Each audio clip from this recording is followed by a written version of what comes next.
Assalamu alaikum students, I hope you all are doing well. Students, we are in unit 4, that is data communication, and today's topic is communication devices.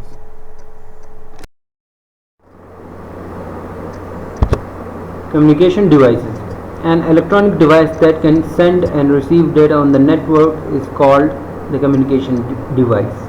Whatever the devices or the components we are using in the communication system, those are actually communication devices, or the devices which has got the capability to send and receive data over the network.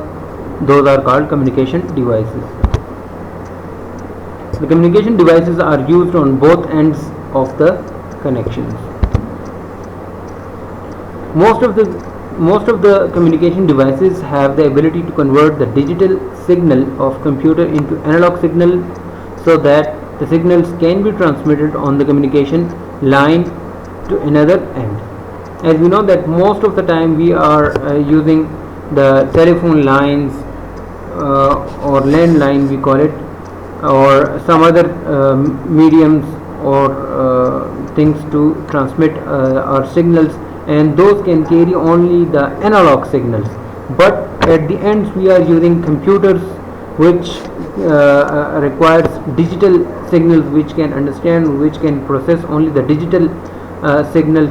So whenever we want to send that digital data or digital signals to another computer or the network which can carry only the analog signals, so for that purpose we need such devices which can convert those digital signals into analog, and at the receiving end those devices must be able to convert back those analog signals into the digital signals.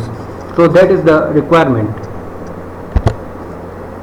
The reverse is also true. See, it means that on the other end it is also required to convert those analog signals into digital signals to be processed by the computers.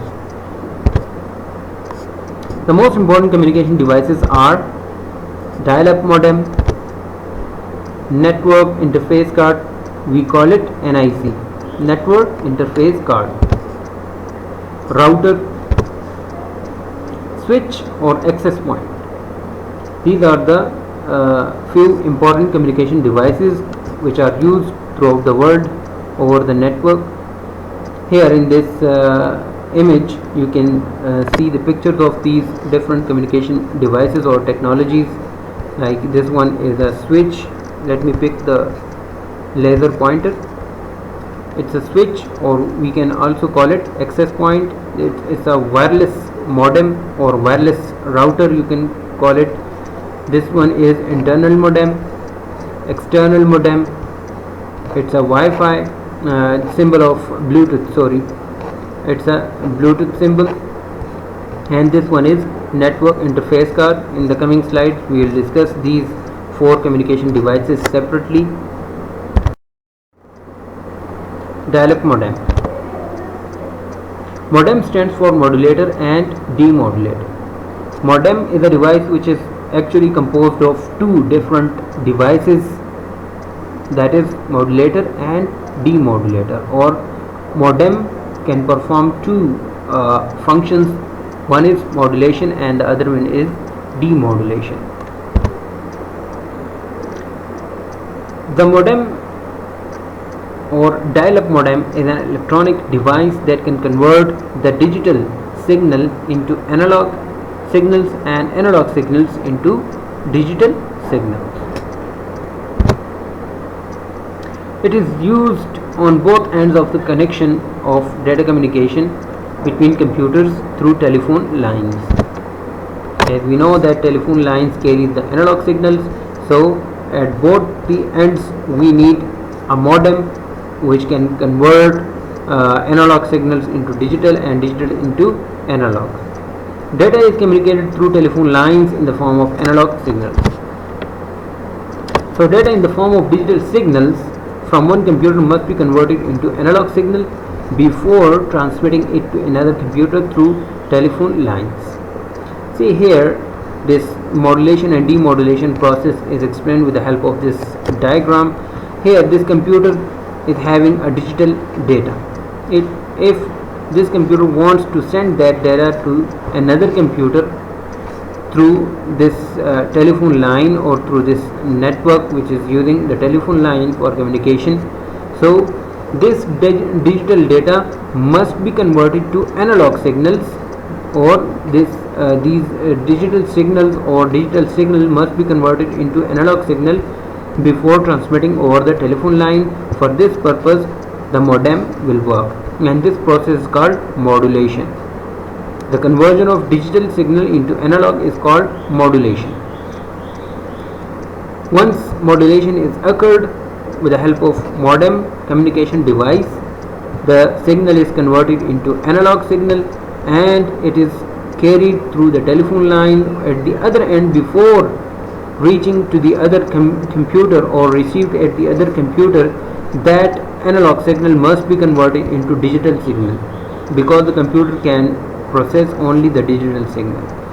So at that end we will need the modem device again. This modem device will convert the same analog signal into digital signal for processing by the computer, and that process is called demodulation, because this is the opposite of modulation. Modulation is the conversion of digital signal into analog, and demodulation is the conversion of analog signal into digital signal, and both these functions are performed by this single device called modem.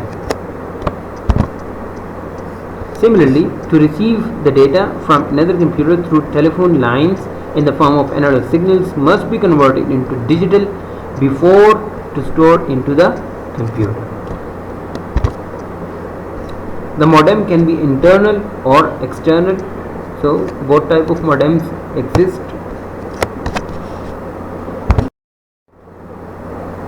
Network interface card. It's also a network device.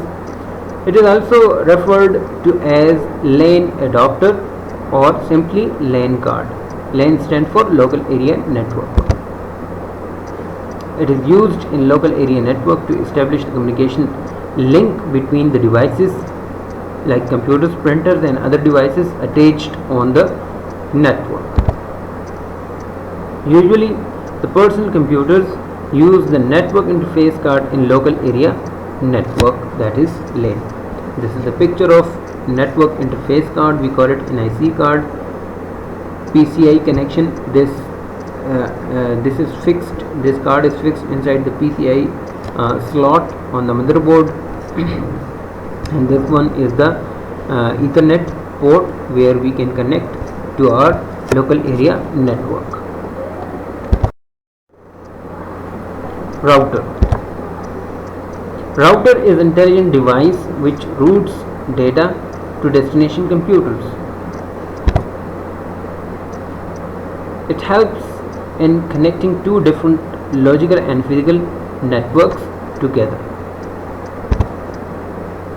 Similarly, some routers also support wireless communication. This is the picture of a router. One question which arises over here, that is, what is routing? Routing is actually the process of finding the best route from source to destination is called routing, and the device which performs this function is called router. That's why they are saying that router is an intelligent device which routes data to destination computers. How we can say that it's an intelligent device? Because we know that over the network, for example, if we are using internet, so we know that internet is the network of networks. There may be multiple paths available from one source to the other destination, but we don't know that which path is the best one. This is the function of the router, to decide or to find out the best path for communication over the network. So that's why we call it an intelligent device which can route data to destination computers. Further, router is used to connect two different devices with two different networks with each other. That's why they are saying it helps in connecting two different logical and physical networks together. Switch access point. Switch is an important communication device. It is used in a networking environment to connect computers to the same network. In the network, every computer has a unique address for identification, which is called MAC address, media access control access. So actually switch works on the basis of, or it communicates on the basis of MAC address. Switch uses MAC address for communication. It is also called hub or access point. There are much more details of these communication devices, but those are just beyond the scope of your course, so I will not discuss those things over here. Some other time I will try to explain these things even more comprehensively, but for now you just have to know these devices, and a little bit introduction of these devices are given in your book. Okay students, that's it for now, and feel free to ask relevant questions in the comments, and don't forget to subscribe my channel Computer Tuition Academy. Thanks a lot. Take care. Allah Hafiz.